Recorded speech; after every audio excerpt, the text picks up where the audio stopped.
Lost Media. Mixed Grounds is proud to present I Just Wanted to Push Record, celebrating arts, community, and culture. Part of the Olas Media Network.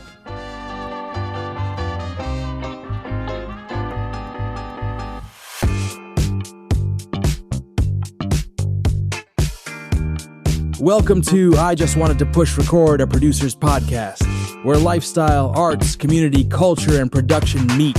Two producers, two cultures, and a whole lot of flavor. Join hosts Lina and JC for fun conversations, cool interviews, sharing tips, laughing through production hiccups, and celebrating the art of it all. Ready to roll? It all starts with pushing record. Shit, hold on. Good right. start. Yeah, push record. That's what happens when you push record. All right. Wow. Lina, you won't believe this. This is crazy. I just had this crazy vision just pop into my head. How are you? I'm good. What? Crazy vision? Now you got me spinning too. Yeah. So one of the things that a lot of people used to come to Tijuana for is that they would come to see the zebra, right? And come to find out, it literally was a donkey painted with stripes. And so it became like a big tourism thing, like literally right there on Revolution, where people would come. They just outlawed it. Like the city council literally outlawed it, I think maybe like two or 3 months ago. And then now they literally just put up like a porcelain donkey that's been painted like a zebra, right? And so it just made me think, like, you know, I was talking to somebody, one of our clients, and I was trying to help them explain how when podcasts first came out, everybody's looking at them like there's some type of, now everybody can be a content creator, right? And then we moved into this phase of what we normally do, which is not looking at it as like content pieces, but looking at them as marketing tools for people trying to, lift up their brand. So it was like, to me, I felt like the same kind of way where, okay, podcast came out, they were the donkeys, real live donkeys painted with stripes. But then what we spend a lot of our time trying to do is basically like the porcelain donkey painted in stripes that's supposed to be a zebra, right? And so I was just like, it's crazy. Like you run into that sometimes when we're working with our clients, like trying to help them to understand that this isn't a show as much as it is, a marketing tool for their company, their business, or for their message. Yeah, it's funny that you put it that way because I will never make that analogy, but I like it. Yeah, that's my mind. It works dysfunctionally, I guess would be the word. Yeah, but it is. I mean, what we spend a lot of our time trying to convince people why a podcast can be valuable. Like people are like, they come up to us and they say, I had an idea for a podcast, and you're like, okay, what is it? And they're like, oh yeah, well, it's going to be about blue skies and clouds. And you're like, okay, what are your first 3 episodes? Right. Yeah. And they're like, oh, yeah, I can get plenty of guests. I've got a meteorologist that can come on. I can get a news anchor that can come on. My son's going to come on. And we're like, OK, but that's just 3 episodes. Where are you going with this? Right. Yes. And so trying to, get them to think about it's more than just a show. This is an opportunity for you to kind of display your brand and your knowledge, like be the authority in this place. So, I mean, do you have any stories with like guests or clients or things like that you work with that you try to convince them? Well, now that you mentioned that, like not long ago, we had this people like asking like, okay, not asking, but like, I want to have a podcast, right? And I'm like, all right, like, what is it about? Well, we have like, a bunch of subjects that we would like to talk about. And I'm like, all right. And who's going to be your audience, or who's going to be the people interested? I don't know. I'm like, okay, then do you have any ideas of music? Do you have any ideas of names? No. So it's like, okay, so what's the podcast that you want to make? What is this about? It reminds me, it's almost like when you go dating, right? When you go out for the first time and you're like, so do you want to go get dinner? And they're like, yeah, okay. What do you like to eat? I don't know. How about seafood? Yeah, that'll be good. I mean, we could go get pizza. Oh yeah, that'll be good. How about some Thai? Yeah. And it's like, but wait, how you're not helping me help you figure out what it is that you want to do. But funny enough, I think that's probably one of our biggest strengths, right? I think that's why people come to us because we're able to say, okay, take a breath, slow down, and let's be strategic about how you're going to use this, because it's not just getting on a microphone and Yeah. push record. It's more so about, it's a concept. It's more of like a campaign, since we're coming off an election season. But it's more like where you have to think about exactly what it is that you want to do, because the more honed in you can do, the more honed in you can be to get that done, the easier it is to kind of find, like you just said, find that audience, to know even your branding, right? Yeah. Like we just tell them about the client that we just got with, where the topic, if you ask me, doesn't even match the Yeah. branding. Yeah. And I'm like, well, you're the client, but are we talking about the same one? Are we Yeah. talking about Yeah. the same one? Yeah, I yeah. think so. I think so. Yeah, we haven't really been talked about this. Let's do that now. Like, okay, so what are your thoughts? Right? Like you saw, because what we do, we created a mood board. Yeah. We sat down, we interviewed I had a conversation with the client about, hey, here's some ideas based on the description of the show. Now here's some samples. Out of these samples, narrow down to 3 and tell us what you like about them, what you don't like about them. And then we take it to our graphic designers, right? And Yes. then what do our graphic designers do? Well, I think they did a really good job putting all those ideas together, like all the descriptions that they were saying. I think they were very detailed about it. But then at the end, people don't know what it's about, like creating a branding. What is the memory about it? Like, why is a branding? Like, why is a logo? It's because you want it to be recognized everywhere, right? If someone is going to listen to it or is going to see it somewhere, it's going, oh, I know what that is. I have heard about them, or you should listen to it, right? So that was kind of interesting, just like talking about it, and I'm like, okay, well, then let's go with that. Well, and Still, the funny thing with that too, everybody wants to be a target, right? Like, here's the thing. yeah, Like I believe you can take Target throughout the world there, and you don't have to put any words on it. You can just put the Target sign on, and everybody knows that's Target. And people think that immediately that's yeah, what I want to do. And it's like, do you know how long Target has been around? Do you know how much, like how many commercials they have, how many print ads, all the things they've done over the years, just so that when you put those 3 circles, those 3 yeah, red rings in front of somebody, they say, oh, that's Target. Right? Like, yeah, they don't. I don't think they take that into concept too. They think it's just like, no, it's not going to be here now. I'm a big fan of like simplistic logos, right? And yeah, I think this one, I think what happened, I agree with you. I think our designers did a hell of a job. Shout out to our designers. We're going to get them yes. on an episode real You soon. guys are the best. Yep, they did the damn thing.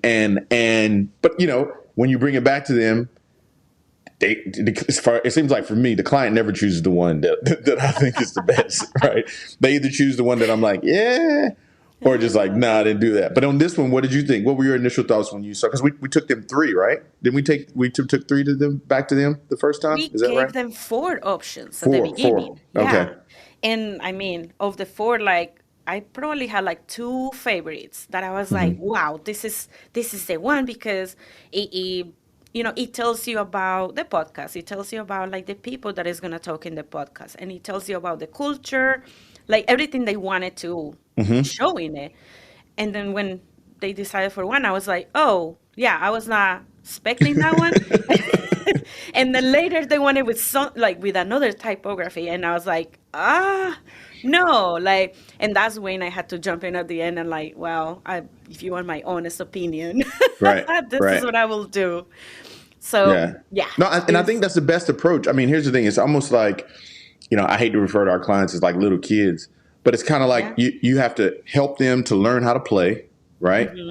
Then let them play. And yeah, then when they finish, you have to come back and try to help them figure out how to clean up so they can play again, right? So it's like you get in, you don't want to give too much control, but you got to give them some guidance. They got to figure it out. And again, I think, you and I have built a relationship where even now we're tag teaming on clients. yeah, And what I like about how you and I work together is that I don't even have to be there. You're saying some of the same things I'm already thinking.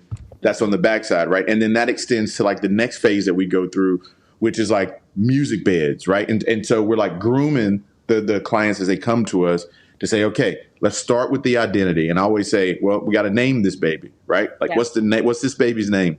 You give the baby a name. Okay, now we got to give it a haircut and an image, a look, right? yeah, yeah, Then now we got to get it talking. So the music bed has to come. And then somewhere in between that, we give it a personality. And I think that's the show format. And you've done a great job working with the client and putting together a show format. How has that been?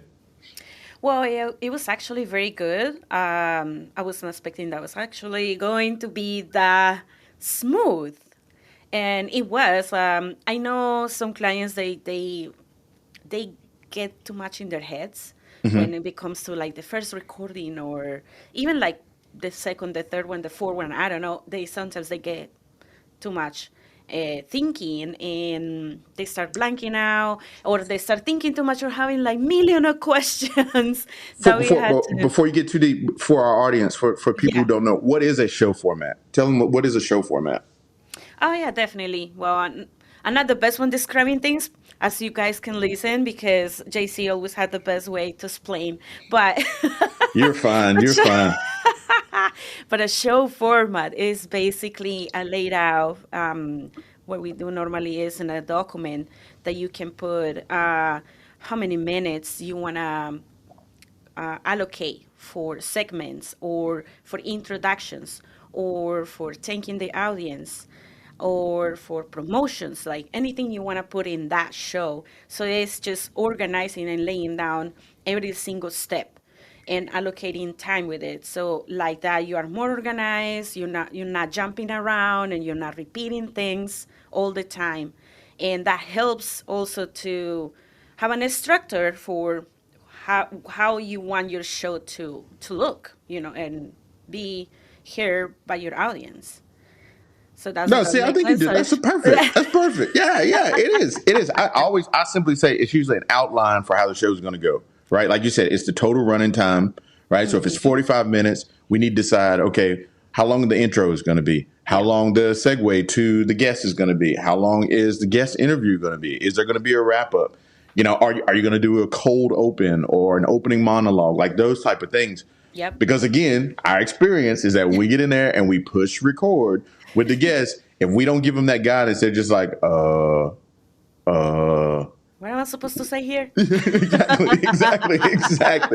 And if we don't sit there and say, hey, this is the closing part where you have to give them your URL, where can they find their podcast? Who are you? Thank your guest, right? So it's That's kind a of common one. yeah, so it's just a roadmap of where we're going to go. But you actually crafted this one for this client, and then you had to actually teach them how to do it. You were saying, sorry, I interrupted, but I'm like, I know there's somebody out there that's like, what the Yeah. hell are they talking about a show format? So you can go ahead.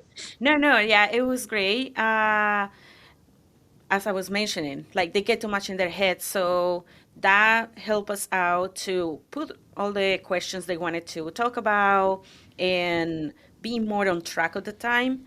And they actually did a really good job for being the first time recording and with an important guest, because that's what they were so nervous about it. But they did a really good job, and I definitely explained to them the cues or my, body language that I was going to be showing during the recording, so they could be more relaxed. They probably And had a good yeah, producer. That's what I'm thinking. Give the credit to the producer. That's why it went so smooth. it's like let's ask them, let's ask them. Yes. No, but we Yeah. all were very happy at the end. They were very proud of themselves, and this is really good also as a producer to end a recording and feel like the clients are happy with it, with the recording and this, having the guests and the look of so professional and all that. No, it's true. It's true. That's always a good feeling. But you were talking about time too. This is a great moment in time to kind of take a break. And we got some new shows that are coming on board that we want you all to hear about. So let's take a quick break right here. We'll be back after you hear some of this. Just taking a quick pause here. Enjoying the convo so far? Don't go anywhere. We'll be right back with more fun, tips, and stories from Lina and JC. Mixed Grounds Coffee, founded in 2020, is where culture brews community. Located in San Diego's Logan Heights district, this Vietnamese-owned micro-roastery brings you the world's finest beans roasting small batches. Mixed Grounds is proud to present I Just Wanted to Push Record on the Olas Media Network, celebrating arts, community, and culture. Like we talk about in the show, there are a lot that goes into a successful podcast, more than just pushing record. Whether you're new or seasoned, if you're looking for someone to make your great show idea a reality, then we've got your back. Check us out at olusmedia.com and see how we can help you push record on your next big project. When I wrote my book, The Insider's Guide, in 2019, I set out to demystify digital fundraising. Now I'm giving you access to some of those insiders and the world of nonprofit fundraising through my podcast, From the Nest with me, Charity Jen. Visit olusmedia.com and subscribe to From the Nest with Charity Jen, where fundraising takes flight. And we are on. Oh, wait. I almost forgot to push record. Now over to Lina and JC. And welcome back. You are listening to I Just Wanted to Push Record. This is JC and Lina. Today we're talking about zebras and horses and donkeys and unicorns. We were earlier talking about, how it is to work with a client and kind of like changing their mind around how to view their podcast, not just as a content piece, but more as a marketing tool, and what we do inside the shop to try to help them get there. The other component that I think that a lot of our clients have mentioned to us that they really like comes like after we get about 3 episodes in and we start talking about the direction of the show and where we want to take it, right? We pull reports, we do audience reports from not only just listenership or downloads or follows, but also from social media. We put together those reports, we sit down with the clients and then kind of go over them like, okay, listen, nobody's listening. Nobody's coming in from Instagram. You don't have a followership over Instagram. We need to make your reels geared toward LinkedIn, or we need to do your promotions more toward LinkedIn. And so the language has to change. I think that also helps them in terms of podcasts being a marketing tool, because now you know where your audience is. And so you know how to engage them specifically on that platform. Right. And sometimes we talk about the length of the podcast, like, sharpening all those different things up. And that's usually why we always tell people that if you're gonna really talk about getting the podcast off the ground, you got to come in thinking like in a 10 episode type of mentality, because you don't really get a true reading. We don't launch episodes until we get 3 episodes, and then we got to wait and measure those episodes. But you want to keep creating episodes, so you want another 3 episodes, and then by the time you compare A versus B and what works, you can only apply it to another 3 episodes. And so that you're already at 9. And that's why we usually talk about episodes being like 10 episodes, maybe in a season type of thing. So what stands out to you? Is there any challenges that you find when you're like working in the reports or trying to help them understand where they need to be focused with the reels? That's a good question. I mean, as you were talking about it, I've been thinking this mentality that you start with the 3 episodes and then you expecting to have a million listeners and followers or subscribers or downloads. And let me tell you, that takes work and that takes time. For sure. And I think it's important to say this because even like for me, I do have my own podcast. Like, it's been taking a while. It's not like, oh, I had the 3 episodes and then it's who's listening to this? Is it working? Is it not? Like, no, give it time. You need time for people to find your podcast and listening to it.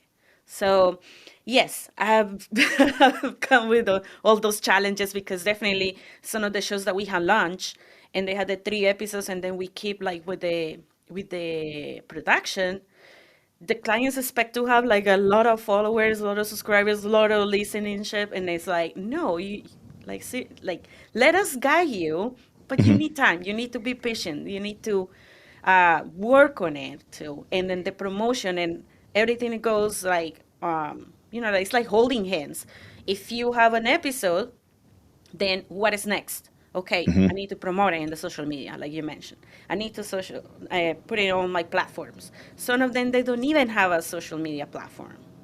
Right. So it's tough to create that listenership or that, fans or all of that.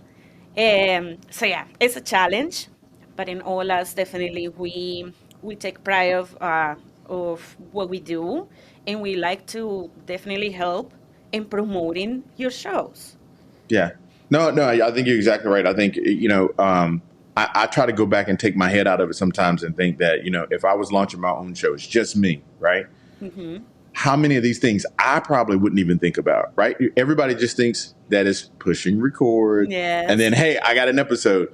and we start coming in and talking about, okay, distribution, promotion, coming soon promotion, now live promotion, episode 1 promotion, episode 2 promotion, okay, in case you missed it promotion, right? Like, and we handle all of that. And I think that, that only strengthens, again, when you're thinking of it as just a podcast or an episode, then that's what happens. Just like, okay, episode's done. But when you think about it as a marketing tool, then you realize there are a lot of accompanying pieces, and you have to be strategic about it. You can't just come in, do it today, and be done tomorrow. I mean, here's the thing: we don't have 100% rate on this, but being consistent with having a complete plan, right? Like I've made the mistake many times, as you helped point out for me, where I jumped the gun, right? Where I put the episode up live, but you know what I haven't done?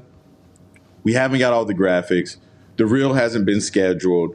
We haven't even notified the guest that it's up. Like, and the nuance or the art of all of that is being able to make it hit all at the same time, so that when somebody gets the email and they go look at the graphics, they also just got hit on social with the same episode, but then they also saw the drip that happened. That making that marketing mix actually mix is a key. And so I think that's pretty cool that you help keep me straight on that a lot of times. But I think we can we'll see the results in practicing that. But that takes a lot of discipline from not just us as the producers, but as the host and clients of the show, because they have to be thinking, if we're on episode 3, they should be on episode 6, right? Yeah. Because we need how much time it's going to take. We've got to schedule all these things out. And then, like we run into this month, we got the holidays coming up. Right? Mm-hmm. So what does that mean? That means we may not be able to release like we normally, or we need to record multiple episodes just so we can stay consistent on making sure that we have something going up before the Kwanzaa holiday, before the Christmas holiday, or before New Year's. And God forbid if it's a topical conversation, like we just had one about elections. I just realized we put up we recorded an episode before the election, and the first line they said when they came into the show, well, we've got elections next week. And we haven't even put up the show. So then now that's more work for us, because now I got to take that out. Like that's just, showing too much. So I don't know. Those are my thoughts. What are the closing thoughts that you have before we let the people go? Well, no, you already mentioned like a lot of them. It's just planning ahead, always keeping in mind what is the strategy. This is something that I always tell myself, and I have told you too, and I have said to many people that they want to have a podcast, is have a strategy. What is it what you want to accomplish with it, and how you're going to make it happen. So you have the podcast, okay, how are you going to promote it? How are you going to let your friends, family know about it? Like, we do emails and blogs and all that stuff, and we even ask for emails, for the host, or okay, let us know who we can send this to, let them know you have a podcast. So plan ahead, have these things in mind, and let us help you, of course. Yeah, I mean, because here's the thing: at the end of the day, what we don't want you to do is riding down the street on a painted donkey with stripes, and everybody telling you that it's a zebra. If anything, we want to get you on a zebra, or we want to get you on a unicorn. So that is this episode. Lina, it's always great to be up here to laugh about some of the things that we've learned that we apply with clients. So I appreciate you sharing as well. And good luck with that new client you got over there. I hear they're going to be real fun. Real fun. Thanks. It's going to be fun. You'll see. Absolutely. Well, for another episode of I Just Wanted to Push Record, be sure to go over to olismedia.com. Be sure to follow us on all the socials, as the people say. You can find us at Olis Media Studios. We're there. We're posting constantly, thanks to Lina. And then leave us a note, leave us a comment. And we're liable to put any new information about new shows and things like that we got going on. You'll find it there. So stay tuned. Until the next time, Lina, it's always a pleasure. Thank you so much. A pleasure too. We'll see you next time. And remember, we do it because we just wanted to push record. Bye-bye. Later. Thank you for listening to I Just Wanted to Push Record, a producer's podcast. Be sure to follow and subscribe wherever you get your podcasts. To hear other episodes or read the associated blogs, visit olasmedia.com. And be sure to follow us on Instagram with the handle Olas Media Studio. I Just Wanted to Push Record, a producer's podcast, is produced in studios in San Diego, California, and Tijuana, Baja, California. Olas Media is an IVC media company. Yeah, I've got a good one. I got a good one this week. Like we got to talk about them. Like that. This has been interesting. Can you remember from the beginning? Like even from the beginning, we knew that it was going to be interesting just from the pitch. You remember how many different presentations we had to do? Yeah, and I don't want to be rude, but it was being a pain in the ass. Well, yeah. But it's paying off. I think it's paying off now. 2 months later. I mean, you know what? No, I think that was like 4 months ago. Like and we still don't have an episode up, right? Yeah, man, that's gonna be wild. Nice. Olas Media.